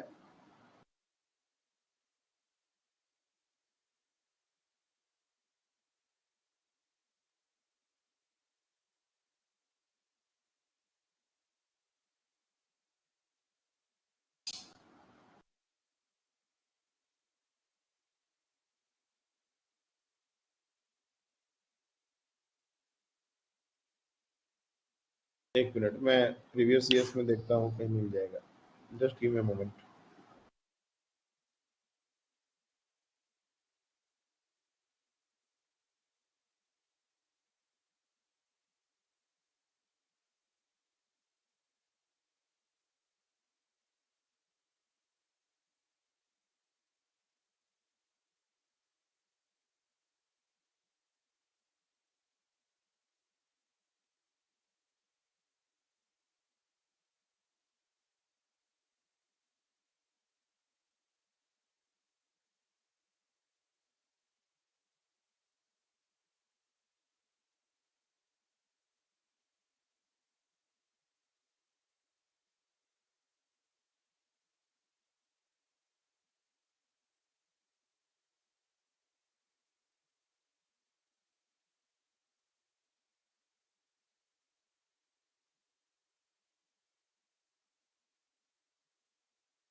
अब ये नहीं मिल रहा है। एक्चुअली क्या था वो क्वेश्चन, पता नहीं श्रद्धा ने किया होगा वो क्वेश्चन। दो फेसिंग मिरर्स हैं और ऊपर नीचे थोड़ा सा शिफ्ट कर दिया गया उनके प्रिंसिपल एक्सिस को। देखो डेटा के साथ डेटा हम अगर सही नहीं देंगे तो कैलकुलेशन थोड़ा बढ़ जाएगा बोल के। क्वेश्चन का कॉन्सेप्ट क्या है, ये जो हमने बताया ना, इसी कॉन्सेप्ट पर एक क्वेश्चन ऐसा था, आईआईटी का ही क्वेश्चन है कि एक मिरर ऐसा है और एक मिरर ऐसा है, दोनों कॉनकेव मिरर्स हैं। इनिशियली दोनों सेम प्रिंसिपल एक्सिस जो है वो कॉमन है और कहीं हमारा एक ऑब्जेक्ट प्लेस्ड है, तो डेफिनेटली इस सिचुएशन में भी there are infinite number of images going to form. जैसे प्लेन मिरर के केस में होता था कि ऑब्जेक्ट बीचों बीच रख दिया तो एक बार इधर से, फिर इसका रिफ्लेक्शन इससे, फिर इसका ऐसे ऐसे ऐसे ऐसे बहुत सारी इमेज बने। There are infinite number of images. Now what in the question was given कि हमने क्या किया, हमने इस मिरर को या इस मिरर को किसी एक वजह से इसको या तो ऊपर शिफ्ट कर दिया, नीचे शिफ्ट कर दो, तो थोड़ा सा डायग्राम ऐसा हो गया। इसका जो प्रिंसिपल एक्सिस है और इसका जो प्रिंसिपल एक्सिस है वो थोड़ा नीचे शिफ्ट हो गया लाइक दिस। और ये चीज हम ज्यादा से नहीं कर सकते, नहीं तो डिस्टॉर्शन होगा। रे ऑप्टिक्स हम लोग बहुत सारे लिमिटेशंस के साथ पढ़ते हैं। इतना जो हम लोग बोलते हैं कि ऐसा होता है वैसा होता है, ये बहुत लिमिटेशंस है इसके। एक्चुअली हर साइज के लिए, हर एंगल के लिए इतना सब नहीं हो पाएगा। तो ये मिरर को थोड़ा ऊपर नीचे शिफ्ट कर दिया गया। अब क्वेश्चन ये था कि ऑब्जेक्ट जो है अगर यहीं पर रहे तो पहला इमेज इससे M1 से और दूसरा इमेज उसके बाद M2 से, मतलब M1 का जो इमेज बनेगा उससे M2 से जो इमेज बनेगा उस इमेज की, उस पॉइंट का बेसिकली पहले प्रिंसिपल एक्सिस से डिस्टेंस कितना होगा। ये क्वेश्चन मिल जाता तो बहुत अच्छा रहता।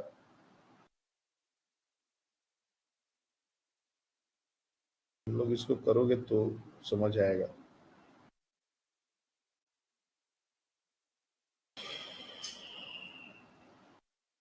एक क्वेश्चन तब तक तुम लोग को देते हैं, वो ट्राई करो, फिर उसके बाद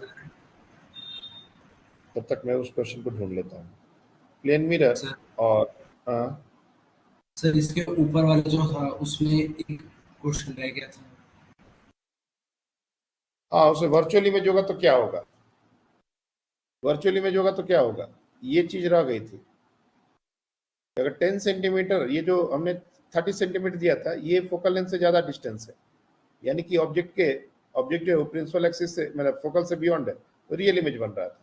तो रियल इमेज में हमने ऐसा इमेज बनाया है जो अभी दिख रहा है। अगर यही वर्चुअल इमेज की बात होती तो कैसा बनता? देखो, एक ही मिरर को देखो, ये हमारा कॉनकेव मिरर है जिसको ऊपर शिफ्ट किया गया था वो।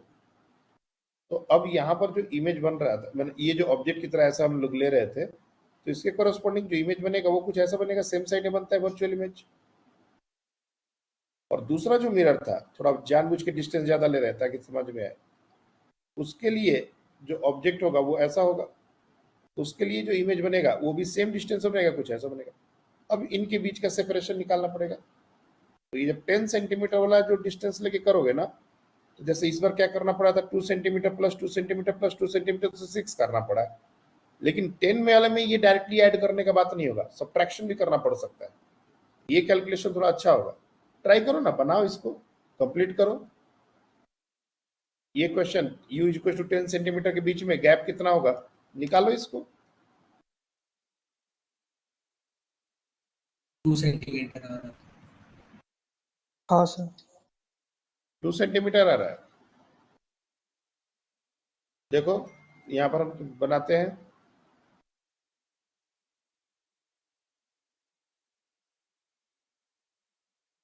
हमारा जो v का फॉर्मूला है डायरेक्ट वही यूज कर लो तो ज्यादा अच्छा है। v is equal to uf divide by u minus F. Object distance इस बार 10 सेंटीमीटर है, तो -10 -20 -10 प्लस 20, तो ये हो जाएगा 200/10 20 सेंटीमीटर। और मैग्निफिकेशन आ जाएगा 2, यानी कि अगर 1 सेंटीमीटर हमने ये शिफ्ट किया था तो इमेज ये 2 सेंटीमीटर लंबा बनेगा, यानी कि यहीं पर दूसरे वाले का प्रिंसिपल एक्सिस होना चाहिए, क्योंकि दूसरे वाला पहला वाला प्रिंसिपल एक्सिस के बीच का गैप 2 सेंटीमीटर है। तो पहला वाला इमेज दूसरे वाले के प्रिंसिपल एक्सिस पर बनेगा और दूसरे वाले का इमेज पहले वाले के प्रिंसिपल एक्सिस पर बनेगा। तो इनके बीच का जो सेपरेशन होगा वो 2 सेंटीमीटर ही हो जाएगा। ये संयोग है कि हमारा मैग्निफिकेशन 2 ही आ गया और इसका इमेज उसी के प्रिंसिपल एक्सिस पर ही या फिर उसी पर बन गया, मतलब उसी डेप्थ पर बन गया, ऐसा बोलो। बट ये कोई जरूरी नहीं है, ये बस ऐसा हो गया। तो 2 मैग्निफिकेशन निकाला और 1 सेंटीमीटर हमारा ये है, मतलब ये लेंथ हमारी 2 सेंटीमीटर है। और हम क्वेश्चन में ही देख रहे हैं कि जब हमने ऊपर नीचे 1 सेंटीमीटर शिफ्ट किया है, और जब वर्चुअल इमेज की बात आएगी तो वर्चुअल इमेज तो सेम साइड में बनता है। तो ये 1 सेंटीमीटर जब हमने ऐसा लिया है, तो यहाँ पर 1 सेंटीमीटर का डबल 2 सेंटीमीटर यही पर लेना पड़ेगा। सिमिलरली नीचे वाले के लिए, जो नीचे वाला मिरर है उसके लिए ऊपर लेना पड़ेगा। तो इमेज के बीच का सेपरेशन 2 सेंटीमीटर आ जाएगा। Answer for the second part is 2 centimetre. Good. Multiple reflections का ये क्वेश्चन एक बार ट्राई करो।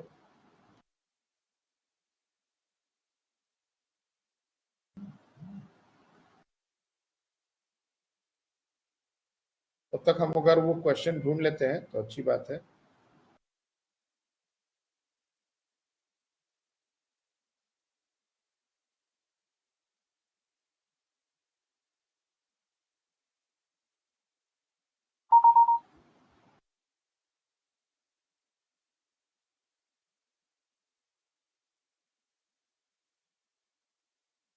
देखो तो ये मल्टीपल रिफ्लेक्शंस के क्वेश्चन है, और इसी तरह के क्वेश्चन मिरर से ही नहीं, हमने ये दोनों मिरर में ही आ गया। अब लेंस और मिरर कॉम्बिनेशन, एक्चुअली जो नीट का क्वेश्चन होगा उसमें लेंस होगा, मिरर होगा, सब होंगे, लेकिन ये दो मिरर के ही क्वेश्चन है। ट्राई करो इसको। इमेज का इमेज निकालने का बात है, एक बार में इसको कोशिश करो सही करने का, मैं तब तक निकालता हूं।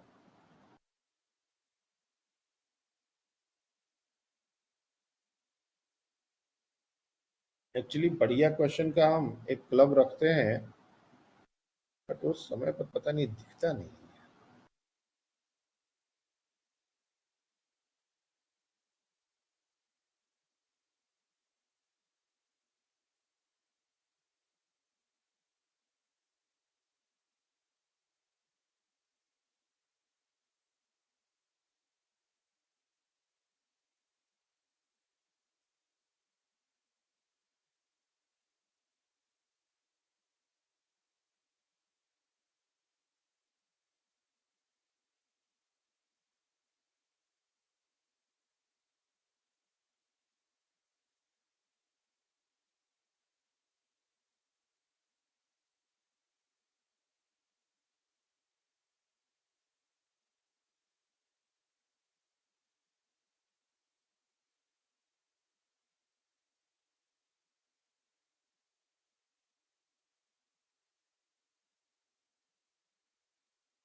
हुआ कुछ बात बना?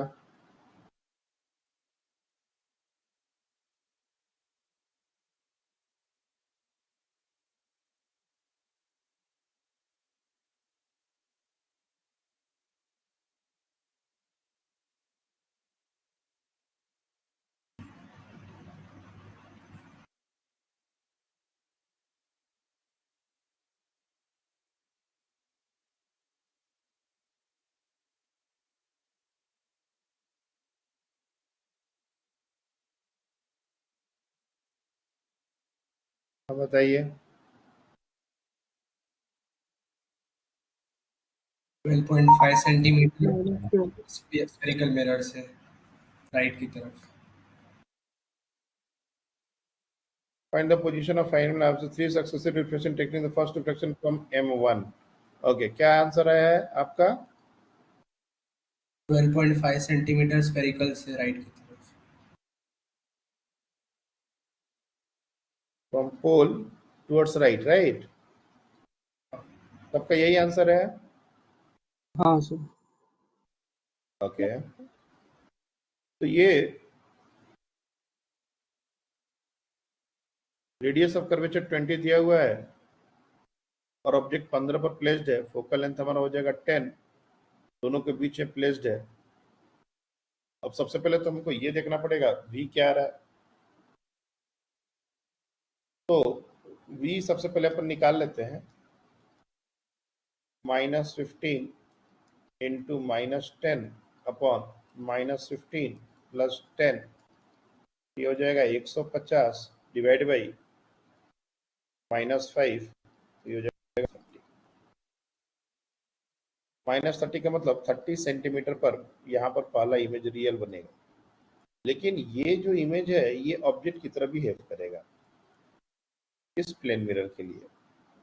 30 के ये सेपरेशन हो जाएगा 10, तो 10 पीछे यहाँ पर इमेज बन जाएगा और ये वर्चुअल इमेज होगा, दूसरा इमेज। इसको हम लोग I1 बोलेंगे, ये हमारा I2 होगा। और अब इसके बाद जो लाइट रे रिफ्लेक्ट होकर जाएगी, now this will behave as an incident ray for the third reflection. इसमें ऑब्जेक्ट 40 प्लस 10 50, तो फाइनल भी कहाँ बनेगा? -15 -15 क्यों, -50 ना, -50 -10 डिवाइड बाई -50 प्लस 10, ये हो जाएगा 500 -40 -12.5। Very very good. -12.5 बनेगा सामने की तरफ कहीं यहाँ ही बनेगा रियल इमेज।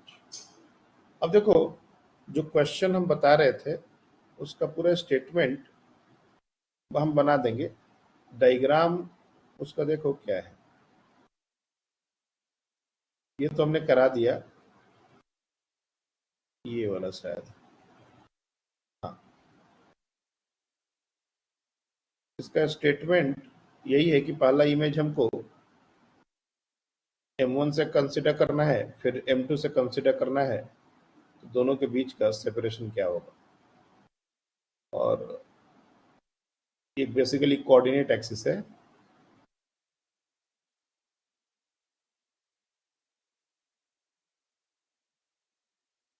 ये हमारा x और y कोऑर्डिनेट एक्सिस दिया हुआ है।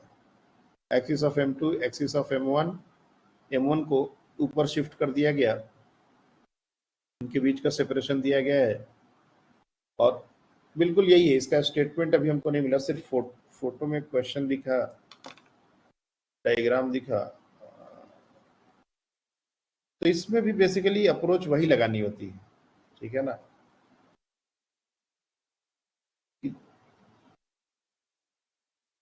हाँ हाँ, चलो क्वेश्चन भी मिल गया, चलो ट्राई करो।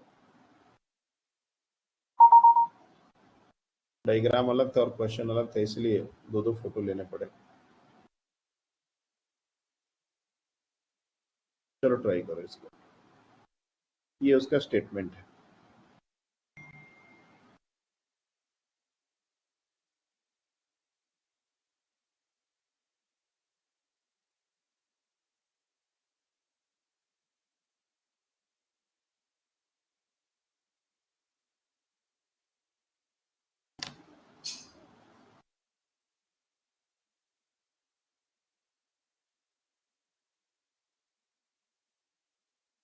अगेन इसमें भी जितने भी कॉन्सेप्ट्स अभी तक हमने आज डिस्कस किए ना, लगभग वो सारे कॉन्सेप्ट यहाँ कैरी फॉरवर्ड हो गए। शिफ्टिंग वाला वेलोसिटी कॉन्सेप्ट रह गया, उसको नेक्स्ट डे बता देंगे, पहले इसको कंप्लीट करो।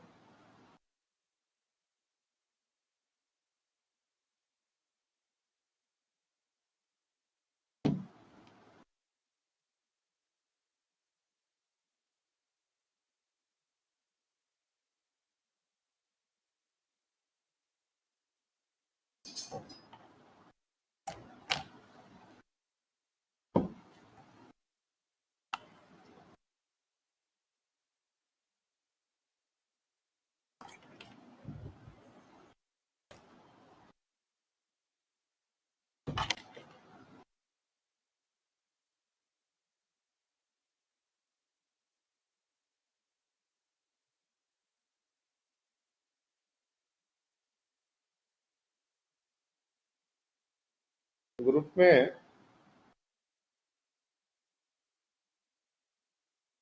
हाँ, यही देखो श्रद्धा ने जो भेजा एक क्वेश्चन,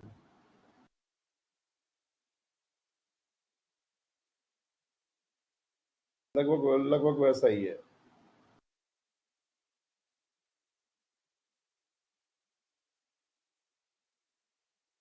एक दो डाउट्स भी तुम लोगों ने पूछा था, वो भी हम देख लेते हैं।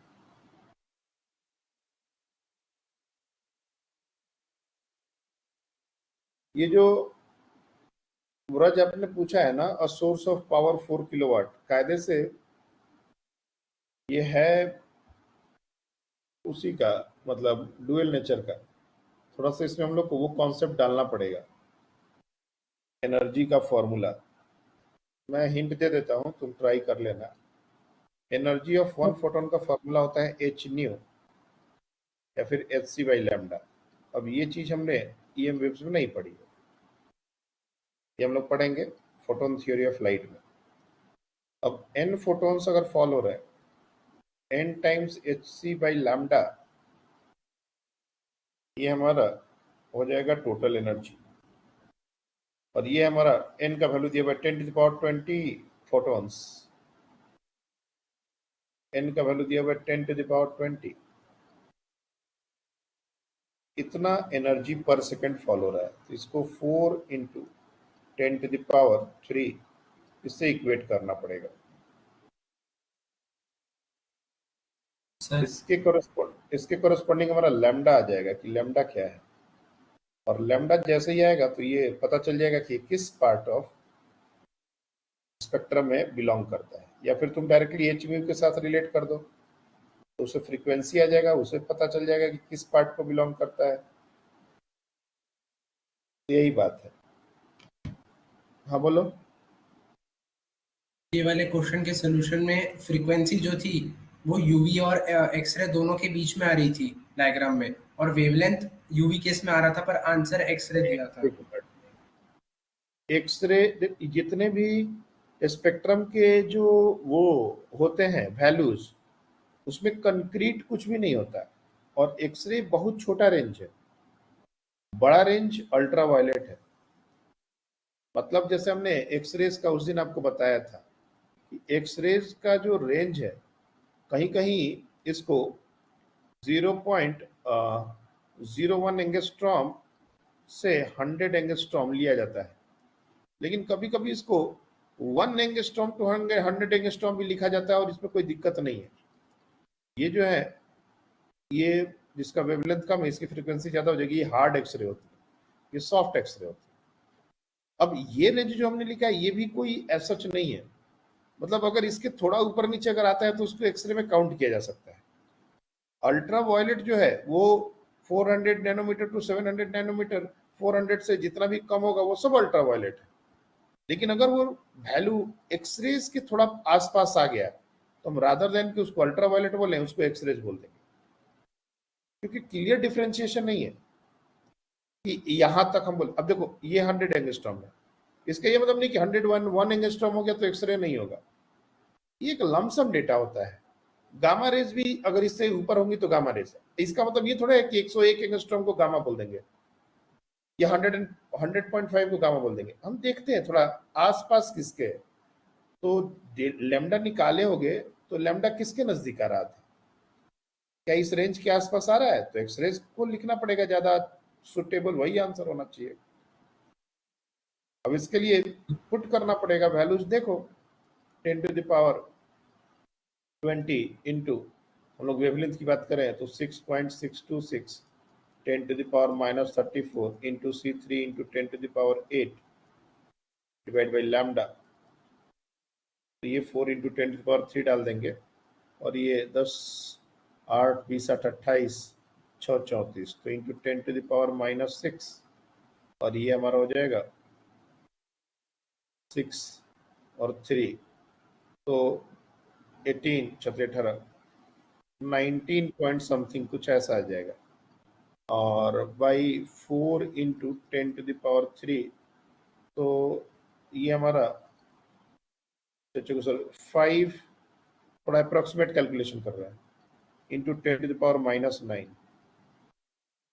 50 एंगस्ट्रॉम। साफ साफ ये हमारा दिख रहा है 15 to 10 to power minus 10। 50 angstrom को एक्सरे में ही काउंट करेंगे ना भैया, इसको क्यों अल्ट्रावायलेट बोल रहे हो?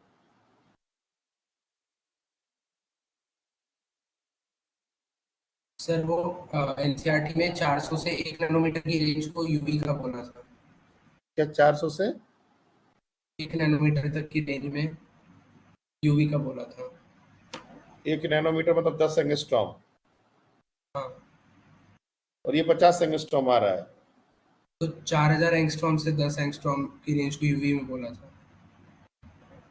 हाँ, तो एक्सरेज का जो रेंज है ना वो बहुत छोटा है, लेकिन एक्सरे का प्रिसाइज है, मतलब 1 एंगस्ट्रॉम से 10 एंगस्ट्रॉम या 100 एंगस्ट्रॉम, ये एकदम प्रिसाइज है कि इस रेंज को ही एक्सरे बोला जाता है। तो हमारा जो आंसर आ रहा है ना, तो 50 एंगस्ट्रॉम इसी के बीच लाई कर रहा है, तो ज्यादा सही आंसर तो एक्सरेज ही होना चाहिए। वो डेटा सही है, मतलब एनसीईआरटी में जो दिया हुआ है वो बिल्कुल सही है, लेकिन वो तो 1 एंगस्ट्रॉम तक ही है ना वो। अगर तुम 10 नैनोमीटर बोल रहे हो, 10 नैनोमीटर बोल रहे हो ना, 400 से 1 400 से 1 नैनोमीटर तक 1। 1 नैनोमीटर, 1 नैनोमीटर मतलब 10 एंगस्ट्रॉम हो गया, तो 10 एंगस्ट्रॉम ये एक्सरेज के भीतर आ गया ये रेंज। एक्सरे का रेंज क्या दिया हुआ है एनसीईआरटी में? इलेक्ट्रोमैग्नेटिक स्पेक्ट्रम में एक्सरे का भी तो रेंज दिया गया होगा ना। 1 नैनोमीटर से छोटा और 0.01 नैनोमीटर से बड़ा।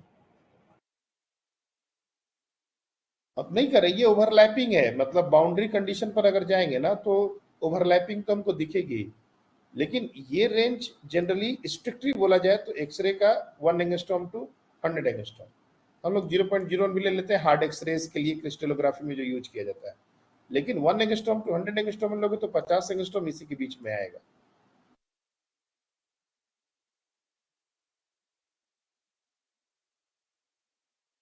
ये क्वेश्चन कर लिए, इसको भी पेशेंटली करना, क्योंकि मैग्निफिकेशन दो बार निकालने का बात है। जैसे अभी ये तुम लोग जो क्वेश्चन किए थे ना, तो इसमें पॉइंट ऑब्जेक्ट था, तो इसमें ज्यादा तकलीफ नहीं थी, लेकिन जब ये जो एक्सिस को शिफ्ट करते हैं ना, तो इसमें हर बार भी निकाल के फिर मैग्निफिकेशन निकाल के तब जाके उसका कोऑर्डिनेट निकालना पड़ता है। Two concave mirrors each of radius of 40 are placed such that their principal axis are placed on, ठीक है, and a distance of 1 centimeter of each other, ठीक है। Consider the first reflection from M1 find the coordinates of image thus formed, take the location of object at origin। Object की location को हमने origin ले लिया। हाँ बताइए क्या आंसर है? 12, minus 0.6। ओके, पहला M1 से रिफ्लेक्शन लेना है, मतलब पहला जो ऑब्जेक्ट डिस्टेंस है वो 60 होगा और 40 सेंटीमीटर है, तो इससे कॉरेस्पॉन्डिंग भी निकाल लो।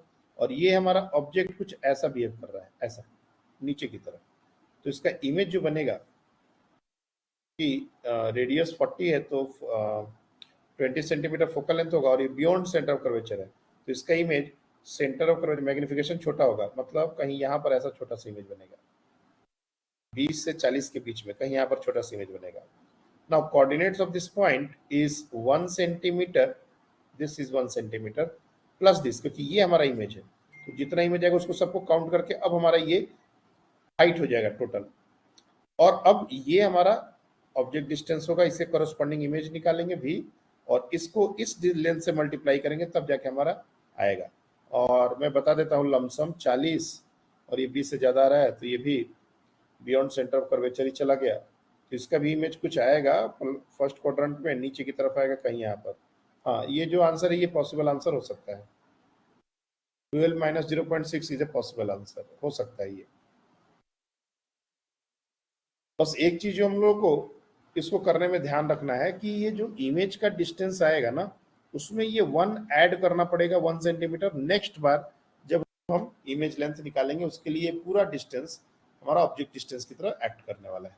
बस तुम कहोगे तो हम कैलकुलेट भी कर देंगे, कोई बड़ी बात नहीं है। हमारे पास फॉर्मूला है v is equal to U F divide by U minus F, directly इसमें डालो 60 माइनस 60 माइनस 20 माइनस 60 प्लस 20, तो ये हो जाएगा 1200, 1200 माइनस 40, तो ये हो जाएगा माइनस 30, माइनस 30 और ऑब्जेक्ट डिस्टेंस है 2, मतलब 1 सेंटीमीटर 0.5, ये डिस्टेंस हो गया 0.5।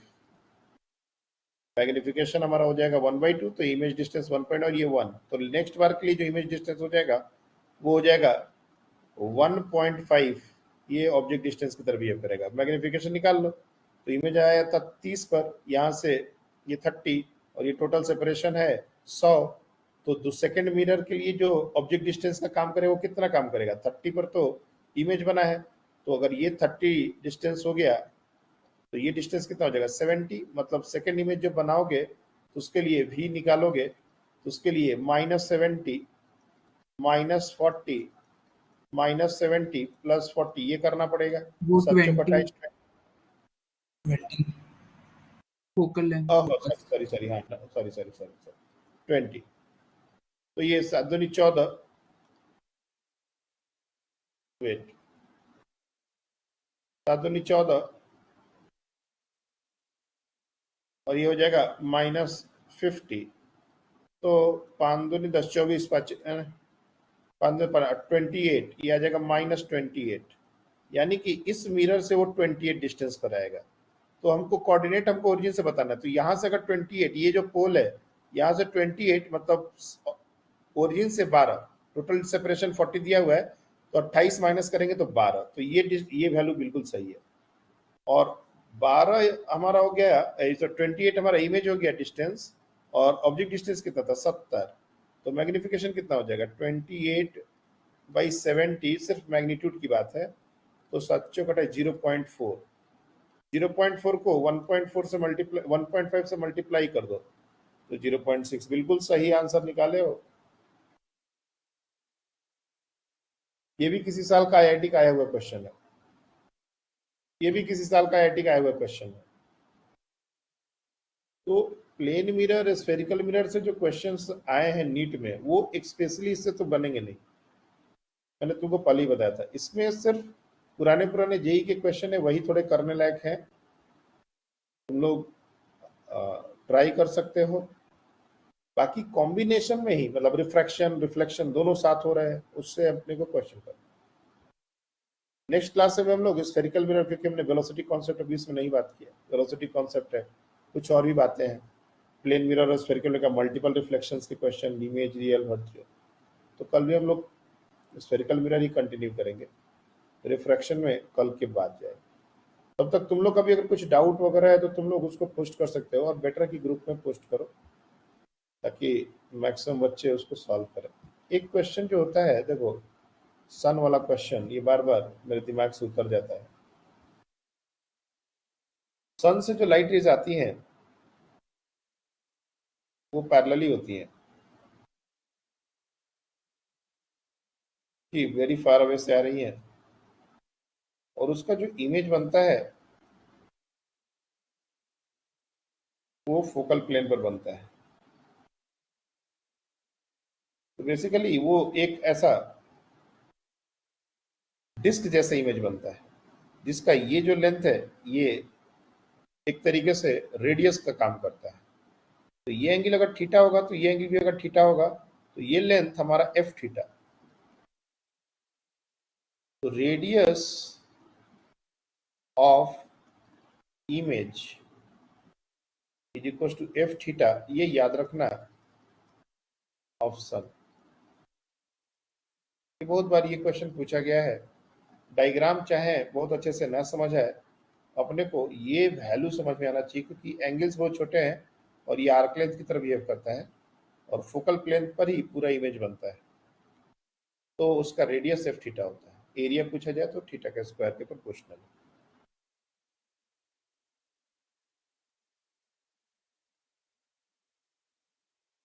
That's all for today.